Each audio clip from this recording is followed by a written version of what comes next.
Merhabalar, ben Yüksel, kanalıma hoş geldiniz. Şöyle ip aldım. Yani elimde kiloluk iplerden vardı ama hadi birazcık da dedim bilinen iplerden, markalardan olsun.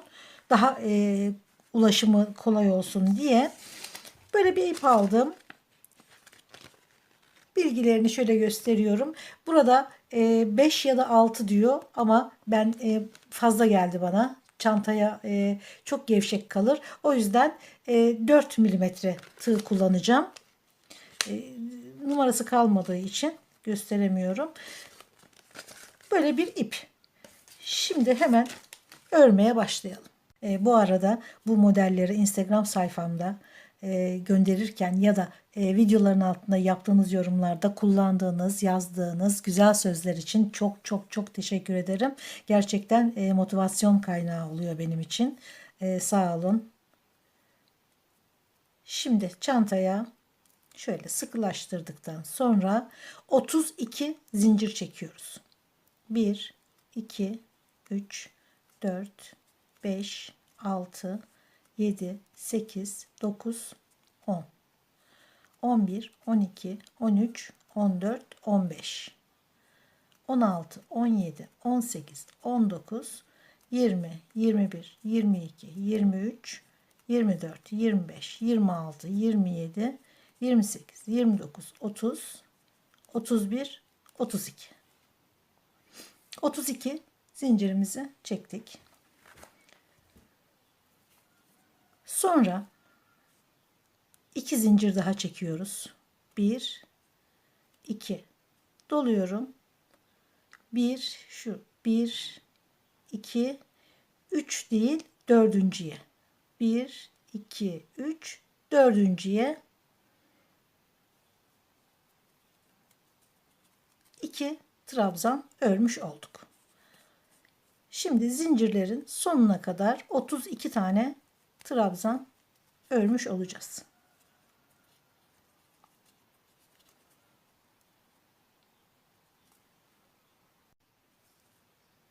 Son trabzanı da örüyorum. 32 trabzan oldu. Şöyle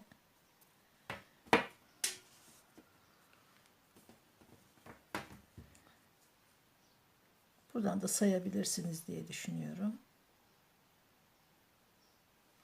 Şimdi son battığımız ilmeğin içerisine 6 tane trabzan örmemiz gerekiyor. Zaten birini ördük sıra biterken. Tekrar aynı ilmeğin içerisine 5 tane daha örüyorum.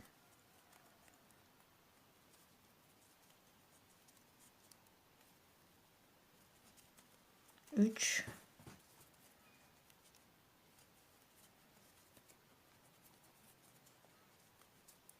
4, 5. Toplam 6 tane oldu. Şuradan da şöyle sıkılaştırırsak küçültürüz yerini de. Şöyle 1, 2, 3, 4, 5, 6. 6 trabzan oldu. Şurada trabzanların sırasını takip ediyoruz. Her trabzanın üzerine bir trabzan.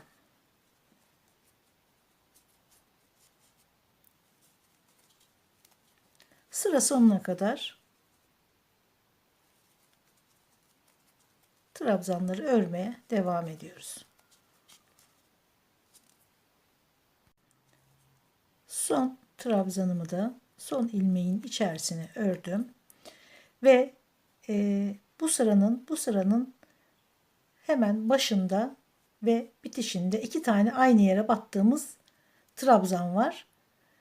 Şimdi 4 tane daha buraya trabzan örersem o da 6 tane. Yani bir ilmekte 6 tane olmuş oluyor.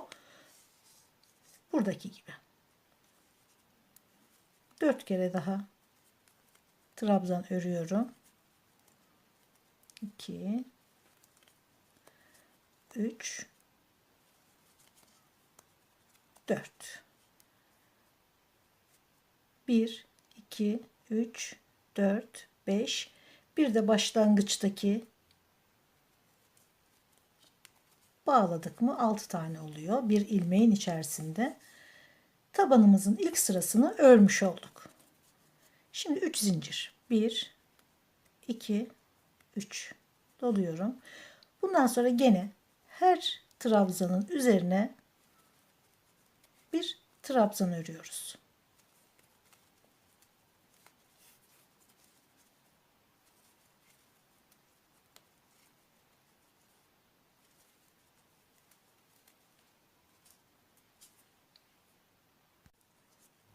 Şimdi sıranın sonundayım.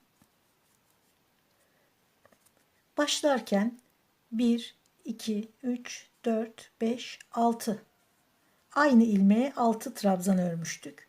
Şimdi her bir trabzanın üzerine çift batıyoruz. Şöyle 1, 2. Yani 6 tane trabzanı 12 yapıyoruz. 1, gene aynı yere 2.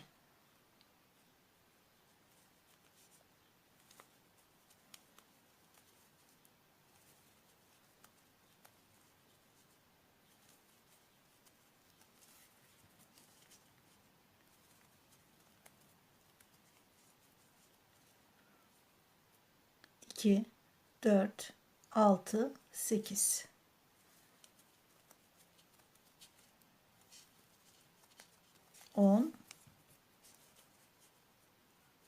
Son arttırma trabzanını da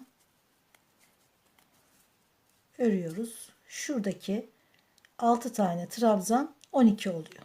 2, 4, 6, 8, 10, 12.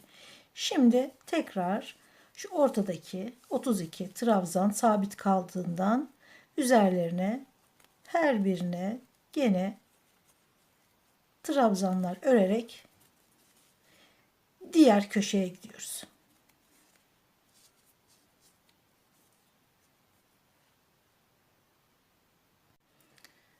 Sıranın sonuna geldim. Bu tarafa da burada yaptığımız gibi 2, 4, 6, 8, 10. Son ilmek zaten başlangıç oluyor. Hemen onun dibine bir tane örüyoruz. Bu da 2 tane olmuş oluyor ve bağlıyoruz. 2, 4, 6, 8, 10 ve 12. Şimdi 3. sıraya geçiyoruz. 1, 2, 3 zincir ve bu şekilde örerek devam ediyoruz yine. Şurası orta. 1, 2, 3. sıra. Arttırma köşesindeyiz. Şurada çift battığımız bölüme ilk çift battığımız trabzanın ilkine bir tane çift batıyoruz. Şu ilk çift battığımız ilmek, ilkine bir tane çift batıyoruz. Bir tane tek. Sonra gene bir tane çift. Aynı yere. Sonra bir tane tek. Bir tane çift. Aynı yere.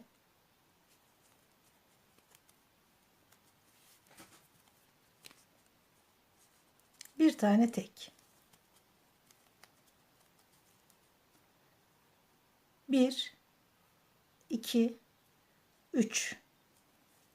Şimdi çift, 4. çifti örüyoruz. Şimdi tek.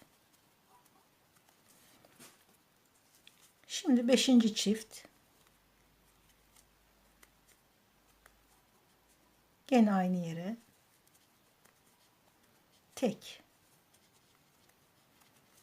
Şimdi son çifti öreceğiz. Toplam 6 çift olacak.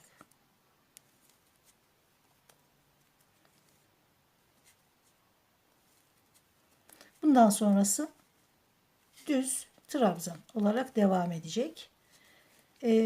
Bu köşelerdeki artışlarımız hep 6 artış üzerinden. Şimdi bir tane çift, bir tane tek, bir tane çift, bir tane tek olarak 1, 2, 3, 4, 5, 6 çift yaptık.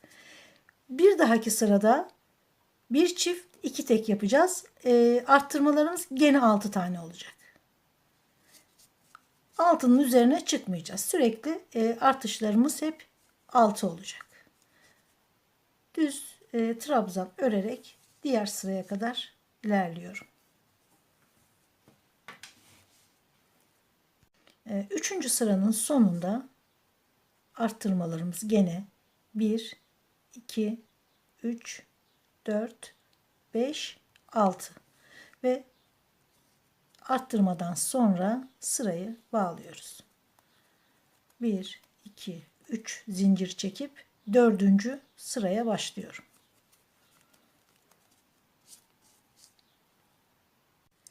Şimdi tabanın 4. sırasındayız. Şurası orta. 1, 2, 3, 4. Trabzanları ördüm. Şimdi arttırma köşesindeyiz. Bir alt sırada çift battığım yerdeyim. İlk çift battığıma tek batıyorum. Diğerine şuradaki çiftin ilkine değil ikincisine çift trabzan örüyorum.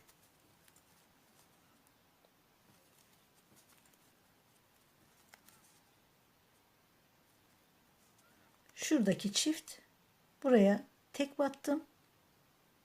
Diğerine çift battım.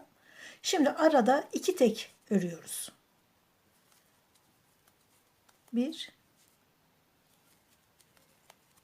2. Şimdi çift. Gene aynı yere. 2 tek. 1, 2.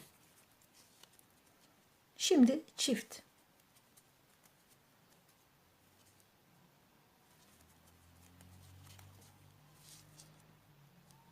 1, 2, 3. Arada 2 oldu şimdi tekler. Burada 1'di, burada 2 oldu.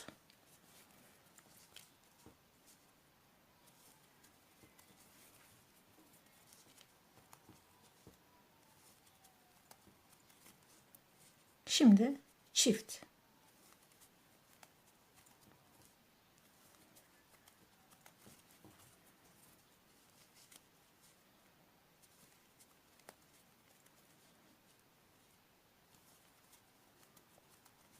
2 tek, 1 çift.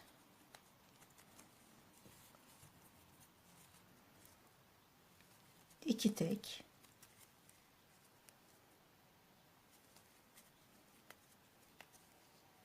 şimdi çift.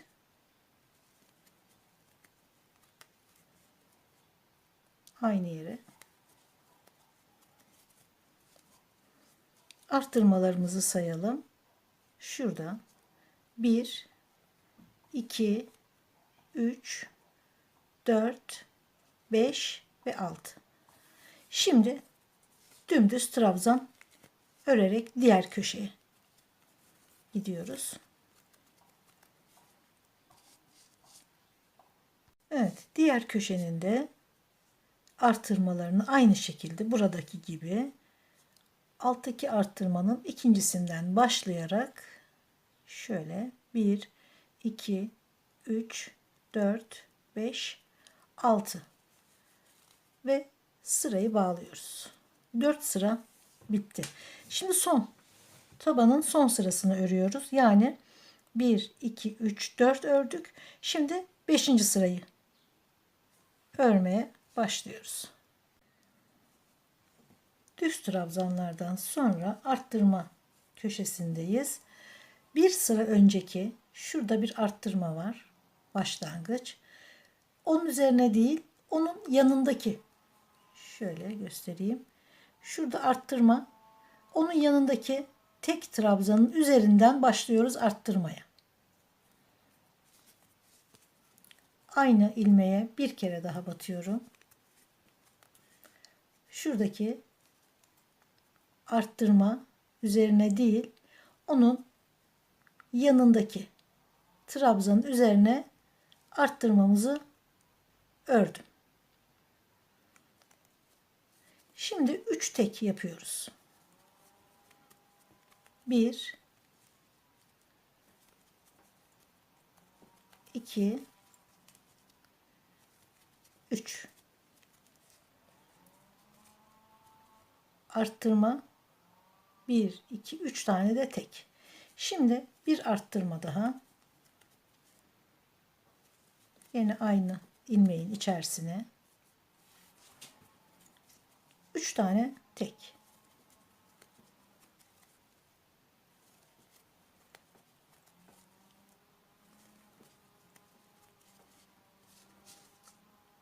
Bir, 2 3 tek.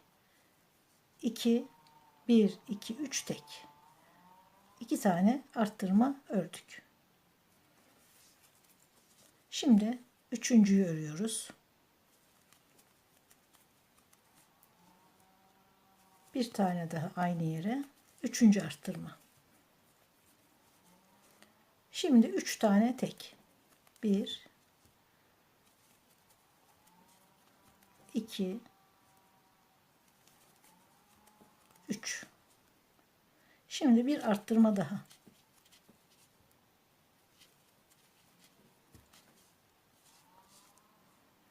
Bir, 2, 3, 4.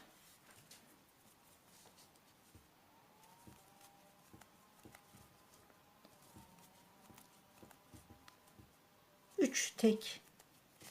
Şimdi 5. arttırma.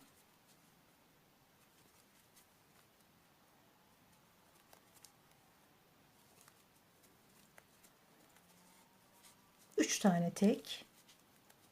1 2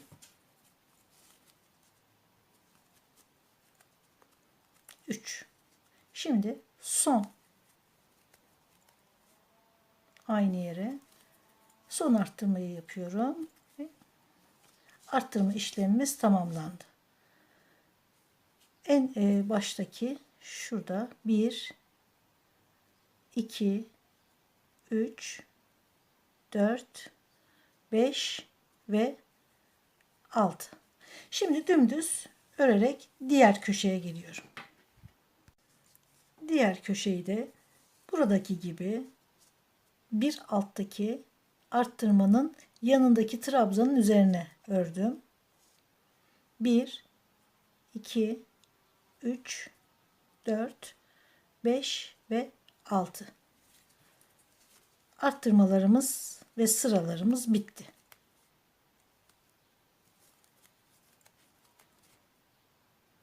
İki trabzan daha örüp bağladıktan sonra tabanı tamamlıyoruz.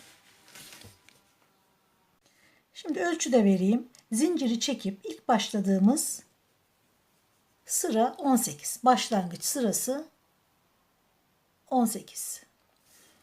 Ördükten sonra tam 30. Şöyle göstereyim. 30. Bu da 12 santim. Şöyle. Güzel, ideal bir ölçüde oldu. Şimdi bunun devamını, yani çantanın modelini öreceğiz. Fakat uzun bir video olacak. Hem taban hem çanta, bayağı uzun bir video olacak. Bir de sadece taban nasıl örülür, bu da ikili trabzanlı, sık iğne değil, nasıl örülür diye arayanlar için, hani çantanın tamamı birden çıkmasın video olarak, bir tek taban olarak video olması için burada kesiyorum. Diğer çantanın diğer anlatımlarını da öteki videoya bırakıyorum. Umarım faydalı olmuştur. Umarım yardımcı olabilmişimdir.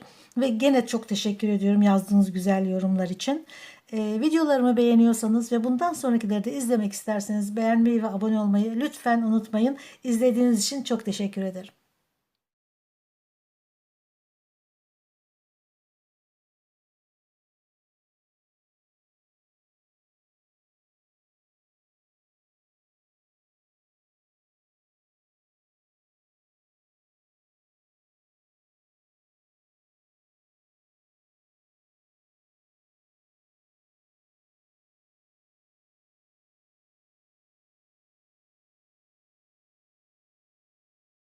Merhabalar, ben Yüksel, kanalıma hoş geldiniz.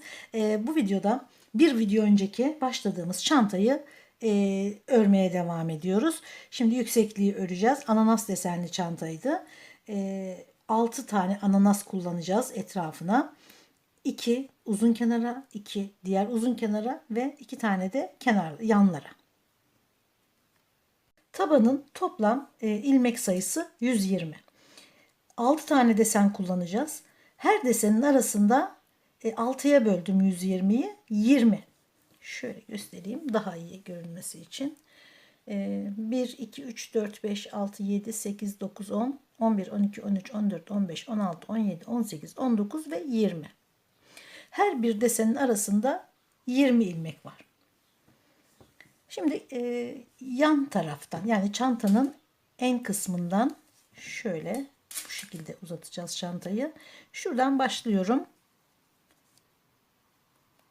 Çantanın yüksekliğini örmeye.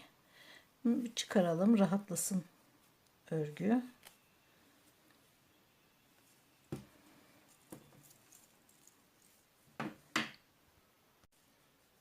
İpi ilmeğin içerisine alıp sıkılaştırıyorum.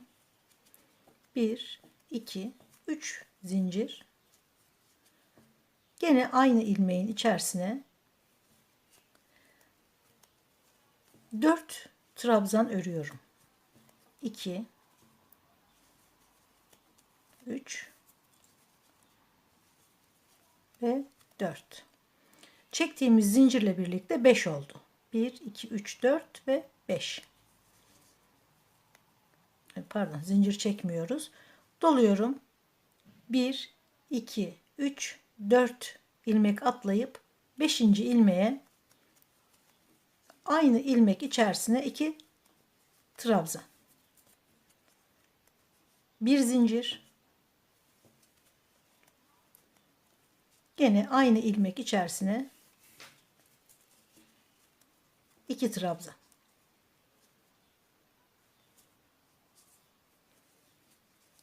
Burada ananas kurulacak.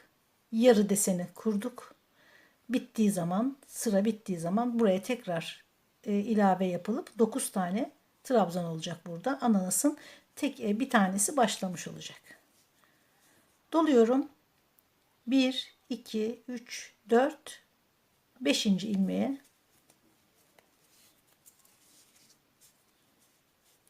gene 2 trabzan, 1 zincir,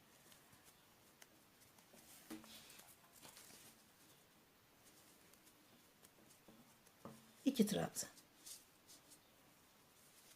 Doluyorum. 1, 2, 3, 4 ilmek. 5.'ye gene 2 trabzan, 1 zincir, 2 trabzan.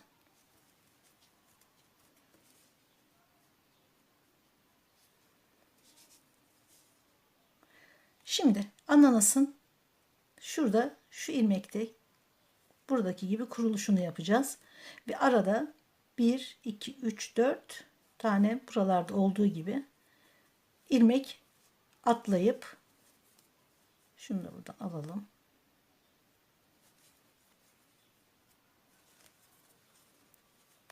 Dokuz trabzan örüyoruz. 1, 2, 3, 4,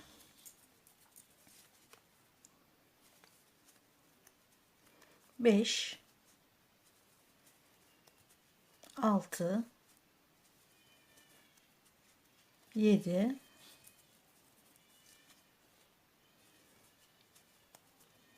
8, 9. 1, 2, 3, 4, 5, 6, 7, 8 ve 9. İkinci ananası da başlangıcını ördük.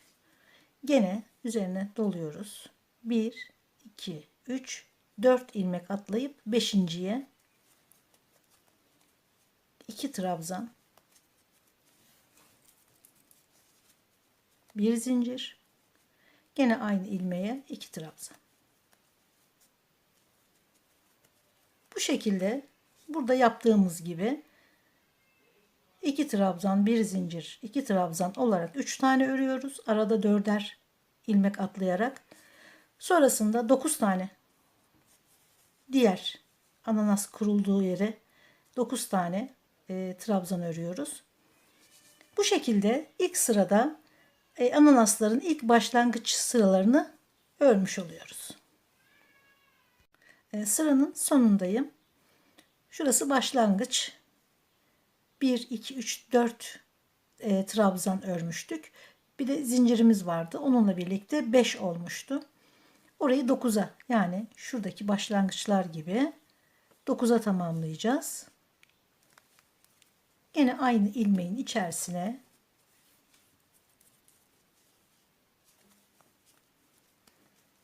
iki, burada 5 vardı. 6, 7, 8, 9. 1, 2, 3, 4 tane trabzan ördüm. 5 de burada vardı. 9. Hemen zincirin en üstteki ilmeğe bağlıyorum. Bu şekilde sıra tamamlanmış oldu.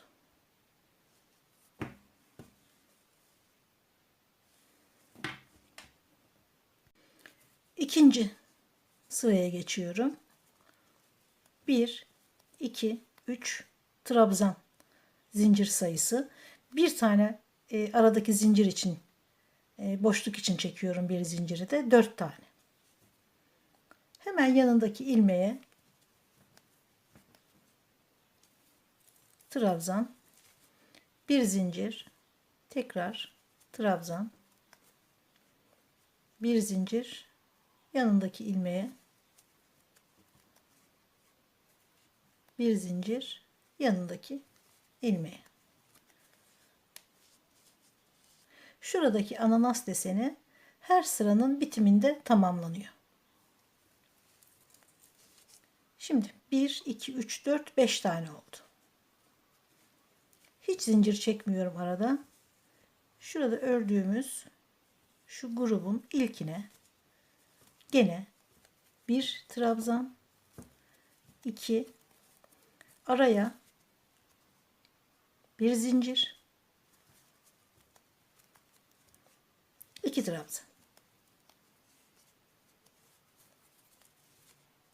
Doluyorum. Ortadaki ilmeğe bir trabzan, bir zincir, bir trabzan.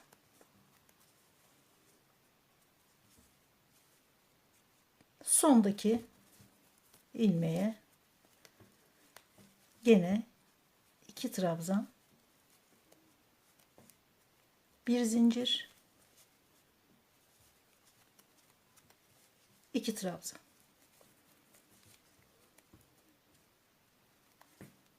Şuradaki başlardaki ve bunlar bu şekilde devam edecek desen bitene kadar 2 zincir de çekebilirsiniz araya. Ben biraz çok delikli olmasın istedim. Biraz sıkı olsun istedim. O yüzden tek zincir çekiyorum.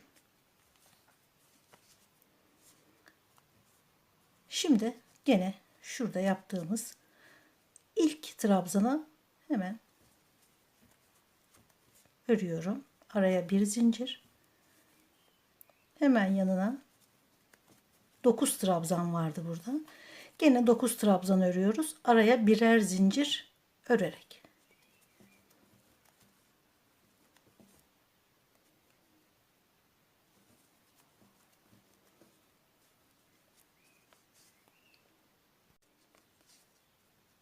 Bir, iki, üç, dört, 5, 6, 7, 8 ve 9. Şimdi buradaki örgünün aynısını ve bunu sürekli tekrarlayarak sırayı bitiriyoruz. Gene 2 trabzan, şöyle 2 trabzan, bir zincir, 2 trabzan, sonra bir trabzan, bir zincir, bir trabzan ve bu şekilde arayı örüyoruz. Sonra gene bu deseni örüyoruz ve sıra tamamlanıyor. Sıra sonunda hemen ilk trabzana gene devam ediyoruz. Araya birer zincir örerek 9 trabzana deseni tamamlıyoruz. 1 2 3 4 5 de burada vardı. Araya bir zincir, şuraya bir tane zincir bırakıp ikincisine bağlıyorum. İkinci sırayı da bu şekilde bitirmiş oldum.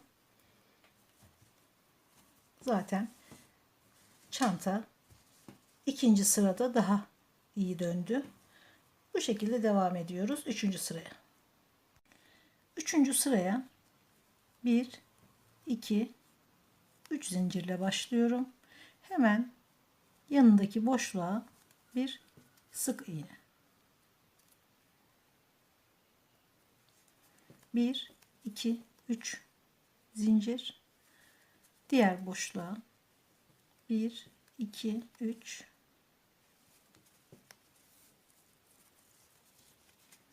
1 2 3 1 2 3 4 tane ördük.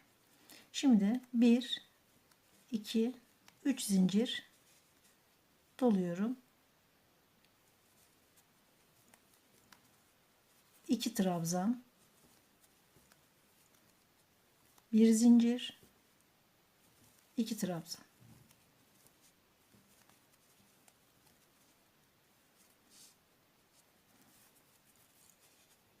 Şuradaki boşluğa bir tane trabzan. Sonra diğer boşluğa 2 trabzan, bir zincir, 2 trabzan.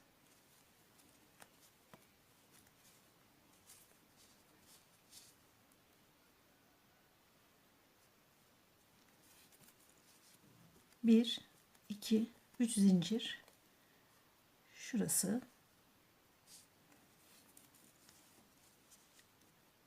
ilk boşluğa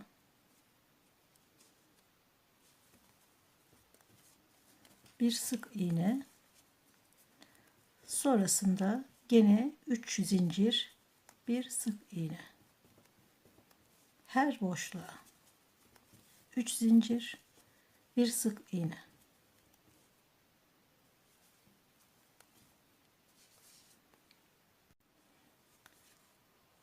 Bir 2 3 4 5 6 7 tane oluyor.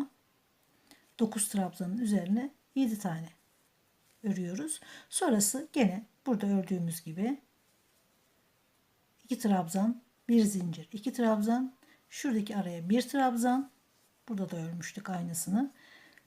Gene şu burayı ve burayı tekrarlaya sırayı bitiriyoruz.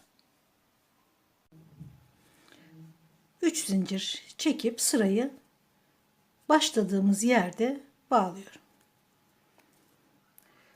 Başladığımız ve bitirdiğimiz sıra tam ananasın ortasına denk geliyor. Şimdi gene 1 2 3 zincir, gene boşluklara 3 zincir,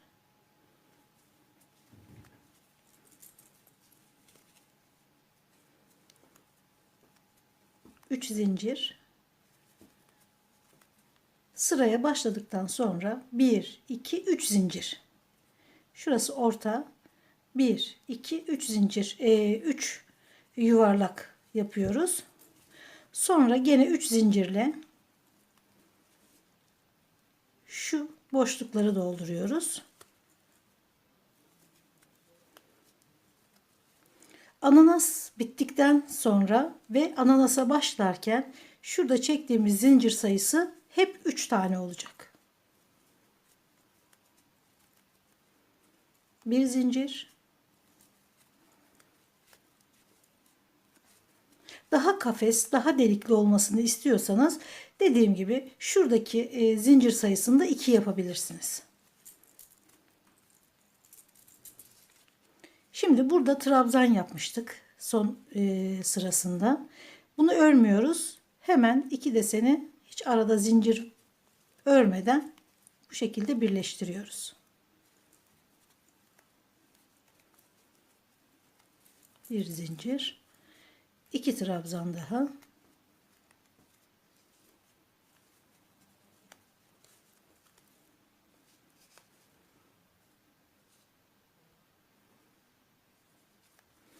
Aynı şekilde 3 zincirle devam ediyoruz.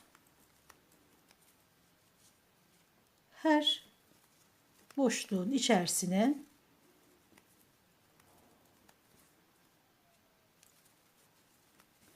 altta 1, 2, 3, 4, 5, 6, 7 vardı.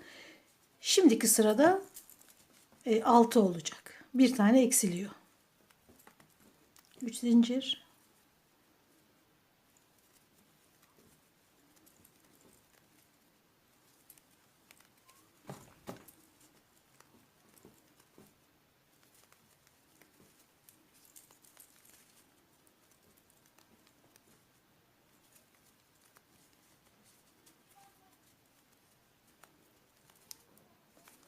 Son.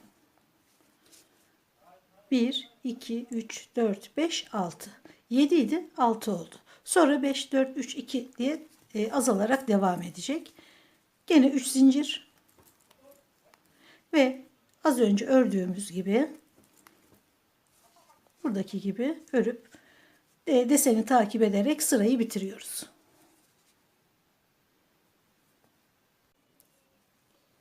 3 zincir ve sırayı bitiriyoruz. 1, 2, 3 zincir. Bir üst, yani 1, 2, 3, 4, 5. sıraya geçiyoruz.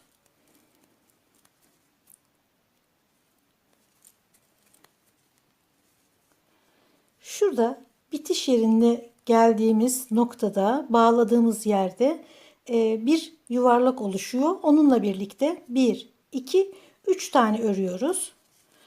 Gene devam ediyoruz. 3 zincir. Bir alt sıradaki desenin aynısını örüyoruz.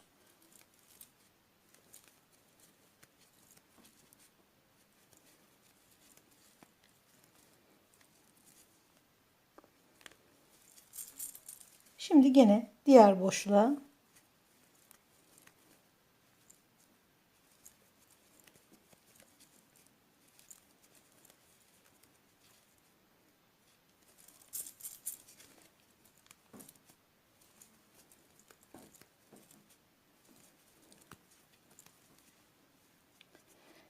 bir aşağıdaki desenin aynısını örerek devam ediyorum. Bu sefer buradaki desen sayısı 7 idi. 6 olmuştu. Şimdi 5'e düşecek. 3 zincirle ananas desene başlıyorum. 1, 2, 3, 4, 5. 5 tane bir tane eksiliyor ve 5 tane oluyor. Bunu bu şekilde örgüyü tekrarlayarak sırayı bitiriyorum. Sıra sonunda son ananas deseni örgümüzü, şurası orta görünüyordur. Bu şekilde bağladım. Bir zincir ve bir sık iğne yapıyorum. Tam ilmeğin içerisine ve 1, 2, 3 zincir çekip şimdi 2 tane desen örüyoruz. İkinci deseni de ördükten sonra 3 zincir şu desenin, şu takip eden desenin arasına 2 zincir çekiyoruz. Bu sıradaki değişiklik şu araya çekeceğimiz 2 zincir olacak.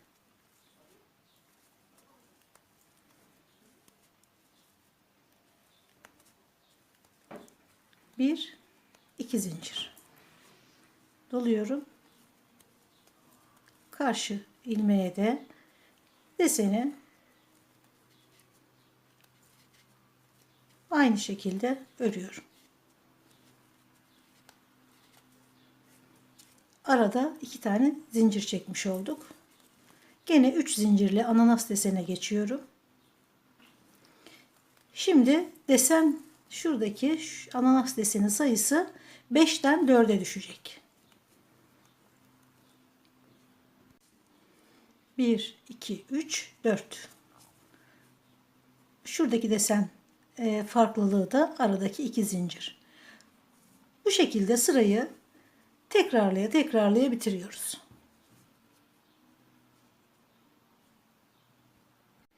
Sıranın sonunda şurası başlangıcımızdı. Bağlıyorum. 1, 2, 3 zincir. Hemen yanındaki boşluğa şurada bağladım. 1, 2, 3 diğer boşluğa sıraya başlamış olduk. Yani 7. sıra. 1, 2, 3, 4, 5, 6 sıra ördük. Şimdi 7. sıradayız. 2 tane ananas deseni ördükten sonra 1, 2, 3 zincir.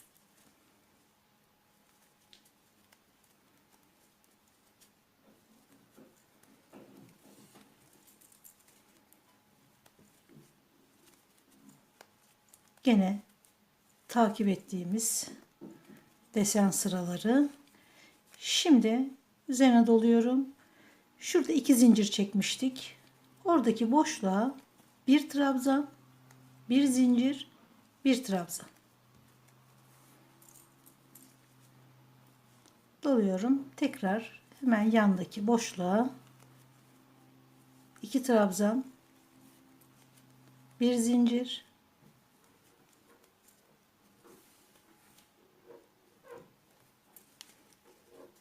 iki trabzan.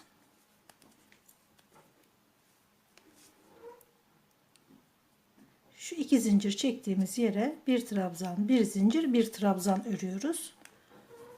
3 zincirle ananas desene geçiyorum.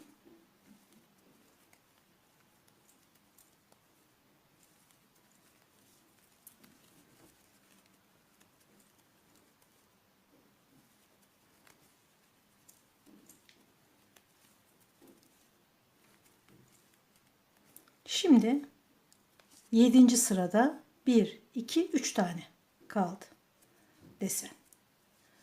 Araya bu şekilde örüp 3 ananas deseniyle devam edip sırayı bitiriyoruz.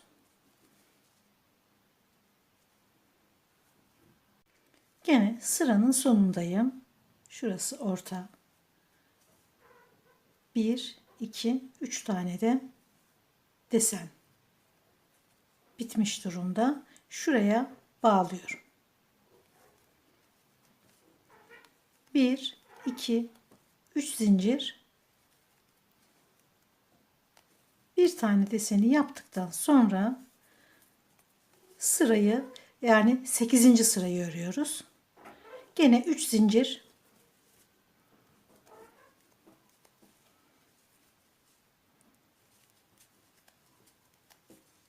Aynı şekilde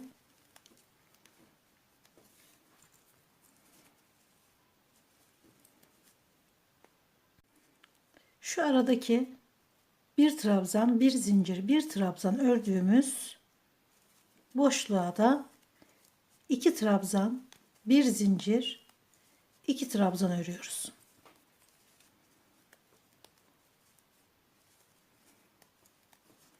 Şu desen üçleniyor.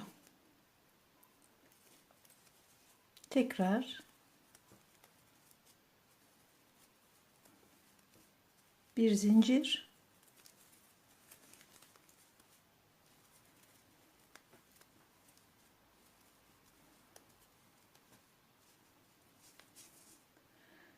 üç tane oldu şimdi aynı desenden. Gene 3 zincir,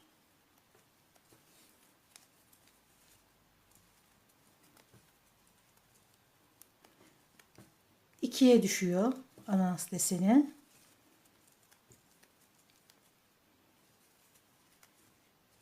Bir, iki. şekilde tekrarlayarak örüyoruz. Sıra sonunda şurası başladığımız nokta. Sırayı bitiriyorum, bağlıyorum. Sonra 1, 2, 3, 4, 5 zincir çekiyorum. Yandaki boşluğa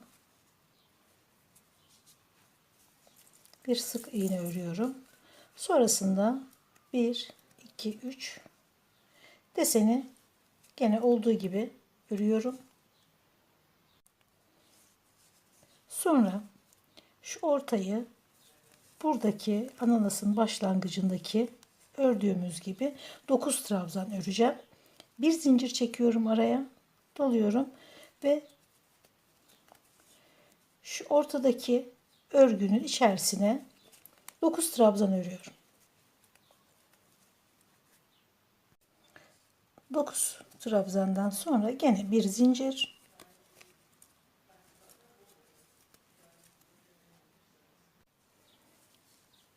artık ananas deseni son bir tane kalıyor, eksili eksili. Bu şekilde sırayı tekrarlıyoruz. Sıranın sonundayım. Şurada son ananas desenini örmüştüm. Ortaya batıyorum. İpi bağlıyorum. Şurada 3 zincirle gelip burada ipi bağladım. Sonrasında bir zincir ortaya, şu boşluğa bir sık iğne örüyorum. Bu bizim sıra başı ilmeğimiz. Tam ortadayız. Bu sırayı hiç kaybetmiyoruz. Şimdi 1, 2, 3, 4, 5, 6, 7, 8, 9, 10. sıradayız. 1, 2, 3 zincir.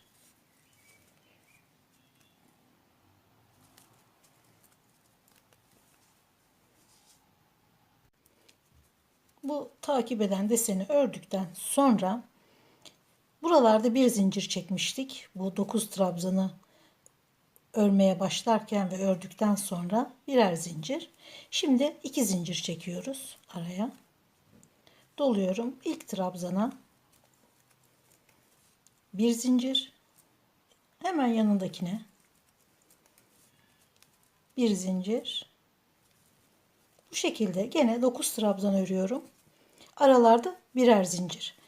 Bu deseni kurarken tabanın hemen sonrasında deseni kurarken şu trabzanlarda ve bu trabzanda, yani şimdi ördüğümüz sırada şu aralara zincir çekmeden kurdum deseni. Ama isterseniz siz örneği kurarken gene burada yaptığım gibi hem ilk kurduğumuz desende yanlara hem de ikinci sırasında bir zincir ve iki zincir, bir üstte de iki zincir çektim. Aynı şekilde kurabilirsiniz. Çok geniş başlamamak için çantayı ben aralardaki zincirleri çekmedim kurarken deseni. Çünkü sürekli bu desen takip ederek yapacağımız için çantayı buradaki çekmediğim zincirler burada sorun olabilir. Mutlaka desen içerisinde bu trabzanların yanlarındaki alttaki sırada birer tane, aralara bir zincir çektiğimiz sırada da ikişer tane zinciri mutlaka çekmemiz gerekiyor. Yani burada sadece kurarken çekmedim o zincirleri. Gene bir zincir, bir trabzan örmeye devam ediyorum. Yanlardaki sürekli devam eden deseni de ördükten sonra 3 zincir, tek olan desenin içine bir sık iğne, gene 3 zincir ve buradaki örgüyü tekrarlayarak sırayı bitiriyoruz. Sıra sonunda 3 zincir çekip başladığım noktada ipi bağladım. Şimdi 11. sıraya başlıyoruz. 1, 2, 3, 4, 5 zincir doluyorum. Boşluğa 2 trabzan, 1 zincir, 2 trabzan. Şimdi ilk 9 trabzanda 1 zincir çektik. İkinci 9 trabzanda 2 zincir. Artık şurada ördüğümüz gibi diğer ananas desenlerinin yanlarında bulunan üçer zincirlik sıraları öreceğiz. 1, 2, 3. Artık 3 zincir çekiyorum. İlk boşluğa ananas desenlerini örmeye başlıyoruz. 7 tane, 6 tane, 5 tane derken azalarak devam edecek.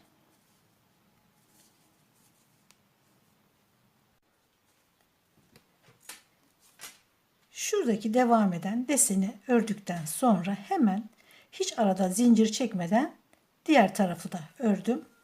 Şuradaki ananas deseni tamamen kapandı. Şimdi buradaki kurduğumuz desen devam edecek. Bir ananas deseni daha kuracağız. Şöyle bu yan çantanın önü diyelim. 2 tane ananas deseni, 2 tane de bu tarafta vardı. Birer tane de yanlarda vardı. Şimdi burada bir tane ananas deseni daha devam ediyor. Bu bittikten sonra, şuradaki de bittikten sonra gene buradaki gibi 2 tane daha kuracağız. Yani alttaki deseni tekrarlayacağız. Sonuçta 1, 2, bir daha desen bunun üzerine gelecek 3. Tamamı 3 ananas deseni yüksekliğinde olacak çantanın. Sonrası zaten sap kısmına denk geliyor. Sap kısmına gelene kadar ben bu şekilde sıraları tekrar ederek örüyorum. Çünkü videoyu çok fazla uzatırım.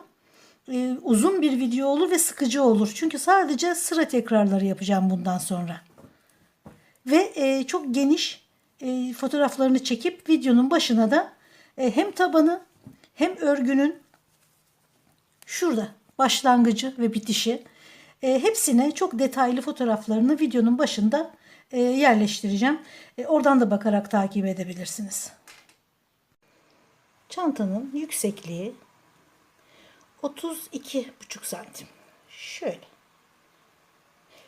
Bir içerisine bir şeyler konulduğu zaman da en fazla 35 santim falan olur. Bu da idealdir çanta için. Şöyle genişliğine de bakalım. 41 santim. Hem denizde, isterseniz de alışverişte kullanabileceğiniz, günlük de kullanabilirsiniz. Çünkü desen itibariyle çok şık bir çanta oldu. İpi de çok güzel gerçekten. Şimdi camdan yansıyan ışığa göre, yani havanın bulut geçtiği zaman farklı görünüyor. Güneş çıktığı zaman farklı görünüyor. Güzel, çok tatlı bir kahverengi, açık bir kahverengi aslında rengi. Biraz değişiklik oluyor çekimde. Onu da farkındayım, görüyorum. Neyse, şimdi sap başlangıcına kadar ördüm. Şöyle göstereyim. Desen kendini tekrar ederek 3 tane ananası ördük. Şurada burada olduğu gibi devam etti. Şurada 9 trabzan öreceğimiz yer şurası. Şu ilmeğin içerisine bu sırada şurası 9 trabzan kuruluyordu. Desen takip etseydi. Şimdi etmeyeceği için, sap kısmı başlayacağı için burayı da aynı şekilde ördüm. Ve araya birer zincir çektim. Sonraki bir sıra daha ördüm. Araya 2 zincir çektim.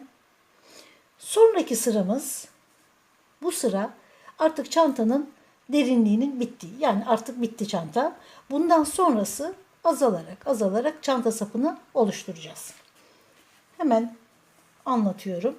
Sıra başlangıcımız burası. Her zaman olduğu gibi. En son 3 zincir çektik. 1 ile başlamıştık. 1, 2, 3 zincir. Gene 3 zincir. Araya da 3 zincir. Sonra tam ortaya gelen, çantanın tam ortasına gelen desenin bu kısmına kadar örüyorum. Sonra 4 zincir çekip bu deseni örmüyorum. Sadece sık iğne örüyorum. Ve çantanın yüksekliği bitmiş oluyor bu noktada. Sonra tekrar 4 zincir desene devam ediyorum. Burada ördüğüm gibi devam ediyorum. Aynı şekilde araya 3 zincir çekerek devam ettim. Sonra 1, 2, 3, 4 zincir. Tam ortasındayım gene çantanın. Bir sık iğne. 1, 2, 3, 4 zincir. Desen tekrar 2 trabzan, 1 zincir, 2 trabzan, arada 3 zincir olarak devam ediyor. Bu sırayı da bu şekilde bitiriyorum. Şu nokta çantanın artık derinliğinin bittiği nokta. Sıranın sonunda şuradaki gibi aynen bir alta bakarsak zaten görüyoruz nasıl örüldüğünü.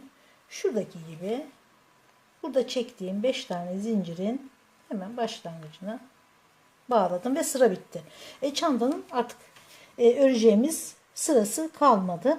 Bundan sonra buradaki ilmekle şu ortada tam ortaya denk gelen, zaten şurada sıfırlamıştık artık çantayı. Bu ilmekle şu ilmek arasında, gene bu ilmekle şu yandaki ilmek arasında gide gele azalta azalta çantanın sapını oluşturacağız. Yani 1, 2, aynı şekilde 3 ve gene 4. 4 parça halinde, yani 4 kere bu örgüyü tekrarlayacağız ve sapı oluşturacağız. Ben bir tarafın sapını bitirdim. Bu şekilde ufak bir dikişle de sonra birbirine bağladım. Şimdi şuradaki son parçayı da birlikte öreceğiz. Onu da uçlarından küçük bir dikişle birleştireceğiz ve saplar da bitmiş olacak. Öreceğimiz şu ilmek buradan, şuradan, şu. Yani 1, 2, 3, 4 desen üzerinden örüyoruz. Diğerlerinde ördüğümüz gibi. Örgünün muntazam görünmesi için bir zincir görüntüsü olacak sürekli. Çünkü bu inişli çıkışlı kenarlar, çirkin görünen kenarlar olmaması için bu görüntüyü sürekli korumamız gerekiyor. Burada oval bir ağız kenarı oluşturuyoruz. Sonrasında gene aynı burada olduğu gibi gene zincirlerle devam ediyoruz. Örgü gayet muntazam oluyor o zaman. Şimdi hemen ipi bağlayıp örgüye başlayalım. Şurası ortasıydı çantanın. Burası sabit olan, yani çantanın tam ağız kısmı. Şuradan başlıyoruz ama ilk trabzandan başlayacağız. Öreceğimizde gösterdiğim gibi şöyle 1, 2, 3 ve 4 desen üzerinden sapı öreceğiz. Bir bağlayıp bir de sıkılaştıralım bir sık iğne ile. Şimdi 3 zincir ve her sırada örgüyü azaltıyoruz. Yani şu kenarlardaki şu zincirle birlikte 4 tane sayıyoruz. Sonra 3'e düşüyor, 2'ye, 1'e. Sonrasında zaten olduğu gibi örüyoruz. Ortadaki boşluğa bir trabzan, bir zincir, iki trabzan.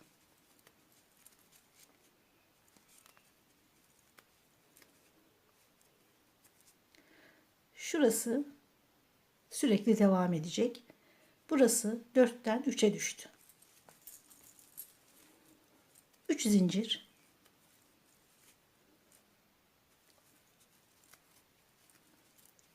2 trabzan, bir zincir, 2 trabzan.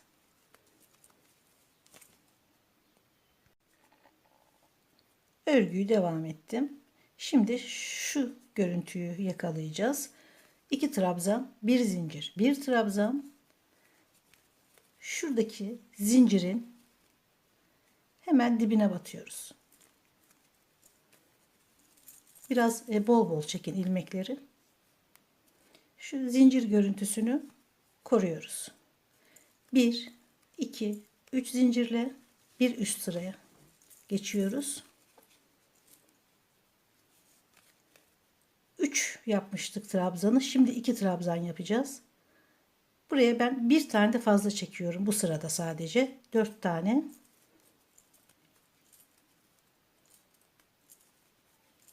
2 trabzan. Sonrasında 2 zincir. Sıraya yani sap sırasına 3 zincirle başlıyoruz. Şimdi 2 zincir, sonra 1 zincir. Ondan sonra sırada ve devamında zincir çekmeyeceğiz artık. Şimdi 3 zincirden sonra 2 zincir.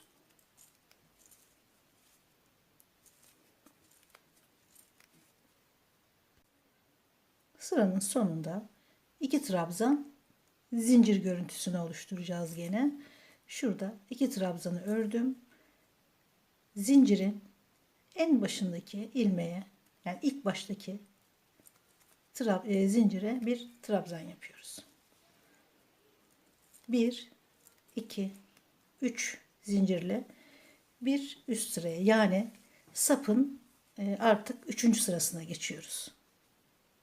Şu birinci sıra 3 zincirle aralar, ikinci sıra 2 zincir. Şimdi aralara bir zincir çekeceğiz. 3 zincirden sonra artık şu 2 trabzanı 1'e düşürüyoruz. Bir tane trabzan örüyorum. Bir zincir ve örgüye devam ediyorum. Bir tane trabzanı ördüm. Sonra şuradaki zincirin ilk ilmeğine şöyle şuradaki düz görüntüyü oluşturan son örgüyü de ördüm. Gene 2 3 zincir,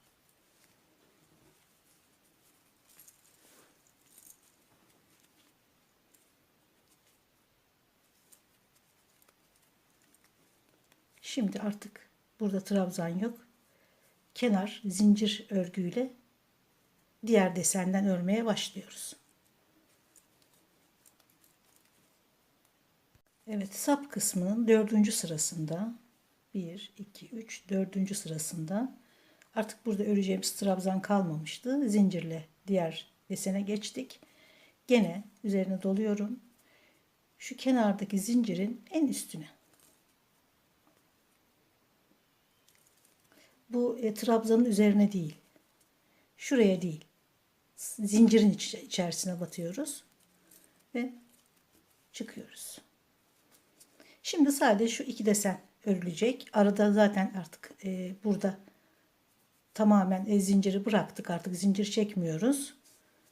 1 2 3 4 sıra oldu öreli. 3 zincir, 2 zincir, 1 zincir. Burada hiç zincir yok. Ve artık bundan sonrası eksiltme yok. Şimdi son eksiltmeyi yapıp, yani bu aslında eksiltme değil. Şunu da bir trabzan olarak görüp sapı biraz daha küçültmek açısından öyle ördüm ben. Bir trabzan, bir zincir. Şuradaki ördüğüm zinciri artık bundan sonra trabzanın bir tanesi olarak görüyorum. İkisi 2 tane, bir zincir, 2 trabzan. Arada zincir yok. 2 trabzan. bir zincir, bir trabzan ve bundan sonraki zincirin ilk ilmeğine bir trabzan. Burayı 4 trabzan örseydim, 2 tane 2 tane olarak biraz geniş bir sap oluyordu. O yüzden bunu bir trabzan olarak kabul ettim. Bu şekilde bütün sırayı böyle ördüm. Umarım anlaşılmıştır. Ben çantayı bitirdim. Çok güzel bir çanta oldu gerçekten. Şu sap sırası tamamı başlangıçtan şuraya kadar 19 sıra ördüm. Ama tabii ki bu tamamen sizin ölçünüze bağlı. İstediğiniz yükseklikte örebilirsiniz. Sadece 1-2 santim daha kısa tutun. Çünkü bir uzama payı var örgüde. Onun dışında anlatacaklarım hepsi bu kadar. Kocaman bir çanta oldu gerçekten. Videolarımı beğeniyorsanız ve bundan sonrakileri de izlemek isterseniz beğenmeyi ve abone olmayı lütfen unutmayın. Görüşmek üzere. Sağlıkla kalın.